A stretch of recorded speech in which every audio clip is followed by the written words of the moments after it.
Melbourne, Hungerford. We're here at my work, The Streaming, at Gallery 9. It's several video works. There's a 3-channel video work, Cloud Messiah, which involves me, my disembodied head, chanting in binary code.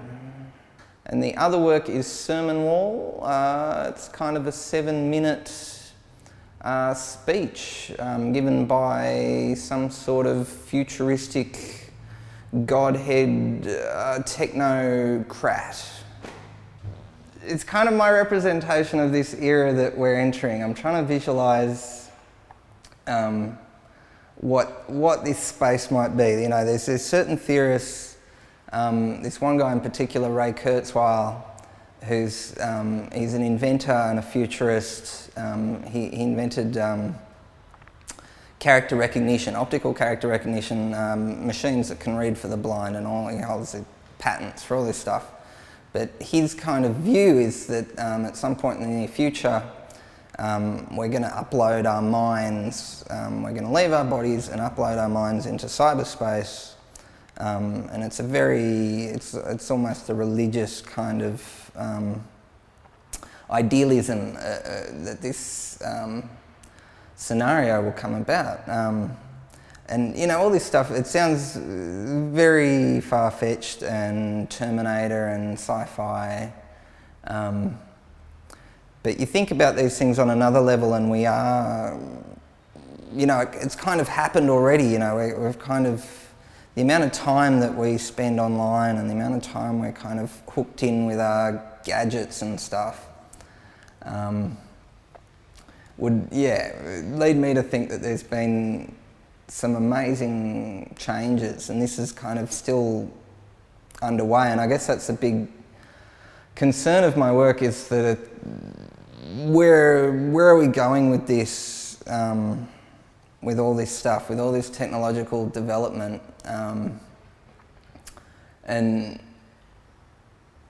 yeah, it's just really, I find that fascinating. I'm not passing any major judgments on anything, but yeah, I wonder where it's all going to lead up. Why do you put yourself in the work?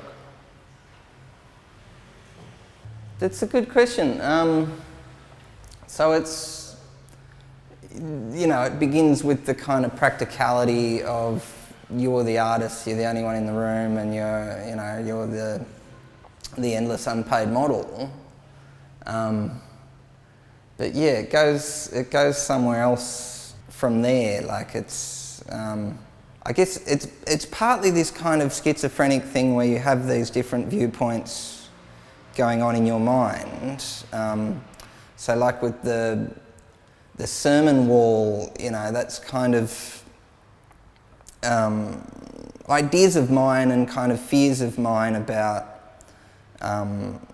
you know, where we might go with this stuff in the end. It's also, what's in that work is kind of this self-hating side of humanity that wants to align itself more with the technology rather than the organic, wants to be perfect, wants to transcend the body and stuff. And I guess, yeah, for me being in that is kind of, I don't know if you've ever read any Philip K. Dick. He wrote this crazy stuff, but he was also very much part of it. Like the last couple of books were kind of from his perspective just about. It's kind of like I'm illustrating a theory, but it's kind of just the theories that change in my head, you know. It's a constant, ongoing, weird thing, and I'm a player in this novel, or whatever. Being part of it's become inseparable, I guess, being the work. Yeah, it's very odd. It's very odd looking at yourself all the time and seeing that as different, but then being inside of it. So this image you see with the floating heads and the spheres and stuff, initially I kind of had this concept to illustrate this techno-god as kind of omnipotent, to have, you know, just multiply this image thousands of times. but it kind of got a little bit more simple somewhere in there, and it kind of this more ghostly kind of thing. But yeah, the binary came about. I was kind of making.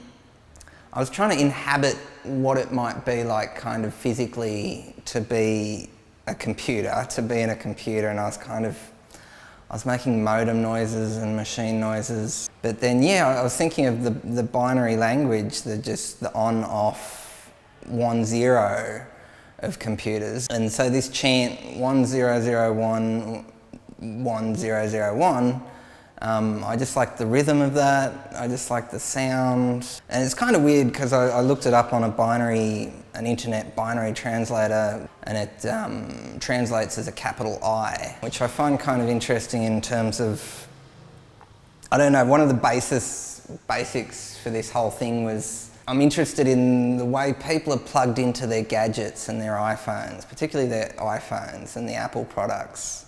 And you go to the store, it's like a church, you know, it's like a cathedral with the big glass out the front. So this capital I, which just came about serendipitously as opposed to a little I, is rather intriguing. I don't know if there's any kind of occult happenings there. Yeah. But it's definitely like I as in me, as in portrait of me. Yeah, totally. Yeah, which is weird because I'm trying to get at a faceless kind of feeling, like being a part of a collective consciousness, just drifting away with these flows of information. You know, are we kind of halfway there already? You know, what would it feel like if we were totally just part of the information flowing around? Yeah. So what you're looking at in Sermon Wall, the title of the work, is, I guess it's an amalgamation of imagery. You know, you can see a lot of the stuff I grew up with, the Robocop and Aliens and stuff like that, in this, you know, this creature that's a wall, but it's talking, you know. And it's kind of this weird idea that I had of, you know, the speech that Charlie Chaplin gives in the end of The Great Dictator. This great kind of speech about man and technology, and it's just like the mother of all speeches. But yeah, just becoming engrossed in this medium of communication, of the talk, you know, the talk, the speech, or the seminar.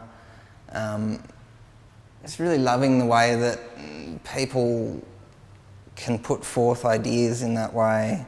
And yeah, I had this idea for like a whole series of these that were going to be these kind of characters that would illustrate my particular bent on these subjects, but it's not exactly my particular bent. It's like it's this kind of self-hating side of the future of humanity, you know. It's kind of gone beyond human, and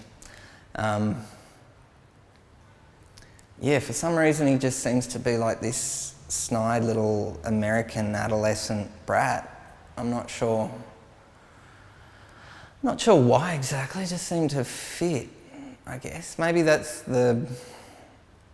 what's interesting about it, is that, you know, this God of the future isn't going to be like omnipotent. He's going to be a child, you know. He might be irrational and demanding and infantile. Yeah.